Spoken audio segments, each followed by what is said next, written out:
Okay, so you were on a career break, but now you've decided to go back to work. You want to experience being able to work again, earn your own money. You want to prove your worth, your capabilities, not just to everyone else, but to yourself. So, what are your current thoughts? Are you nervous, excited, or confused?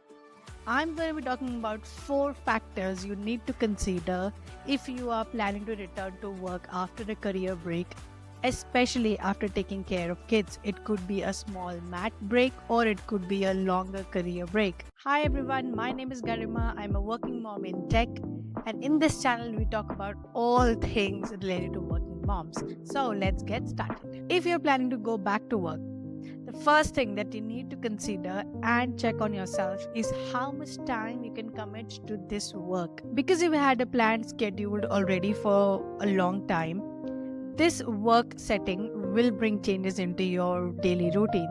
So, whether you can commit 5 days a week, or you could commit, let's say, half of the days every week, or it would be part time, like some days of the week, you have to consider all the options.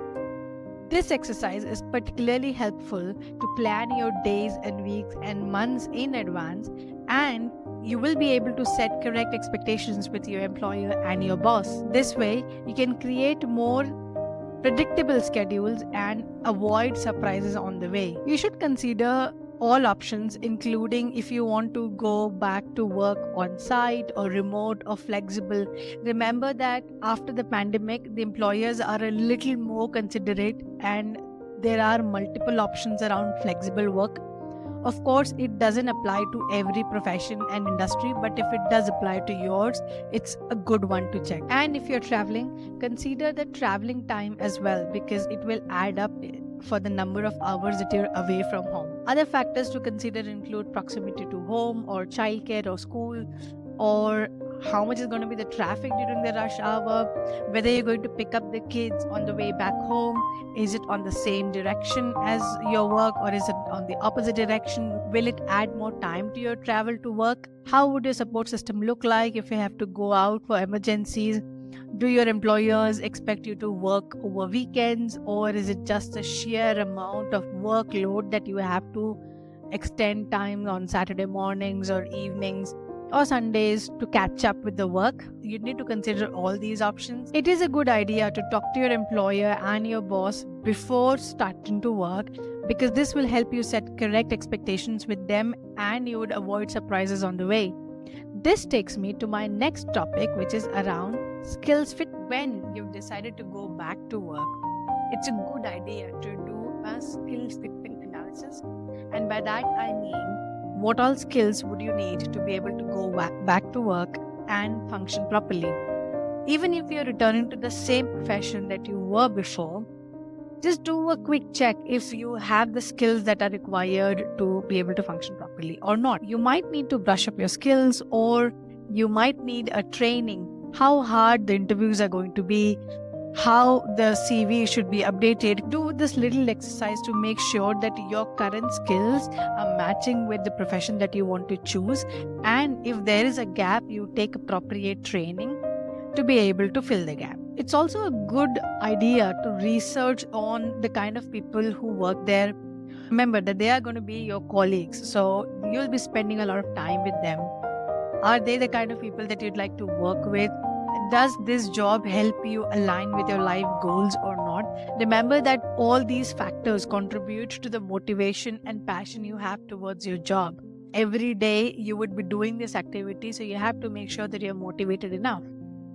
Talking about motivation takes me to my next topic, which is around salary or compensation.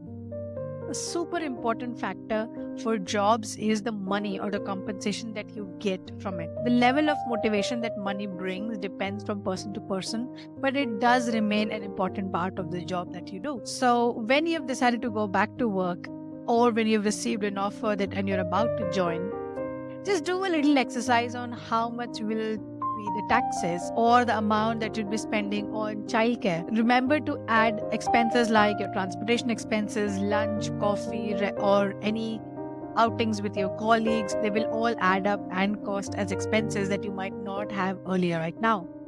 You might need an upfront expense of also buying some nice clothes for yourself to start working again, or maybe some bags or shoes, or you might need a new perfume or a new haircut. Understand from your employer how bonuses and yearly increments will work, whether you'll have any sales targets, and what percentage of your salary are contributed to those sales targets.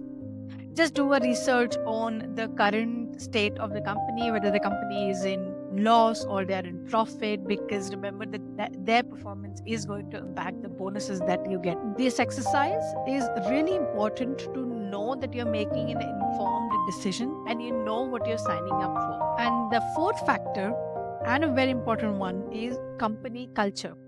It's a very broad area to discuss, but especially after the pandemic, people have started focusing a lot on their mental and physical well being.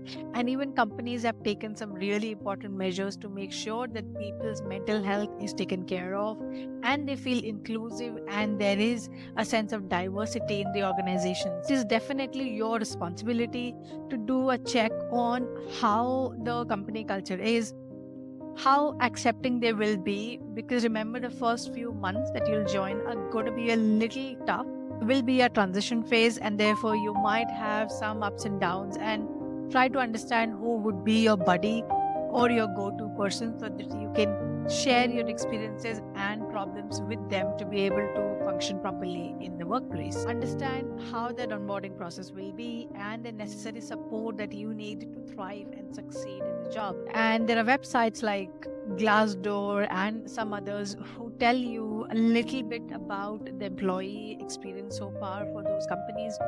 Try to understand how happy those employees are, what are their stress levels, do they leave the work on time, do they work on weekends. Remember that everyone has different level of stress tolerance, and depending on what yours is, you should be signing up for the correct amount of stress that you can take at work. There is no job without stress. Sometimes stress is good, and therefore you should be able to make a decision on whether you want to take up that or not. You'll be spending a lot of time at work, so make sure that it is suitable to your life choices. If you have come this far, thank you for watching. There's another video that I've made on how to prep if you are returning to work, and I'm sure you'd like that video if you like this one as well. Thanks for watching. I'll see you in the next video. Until then, take care and bye bye.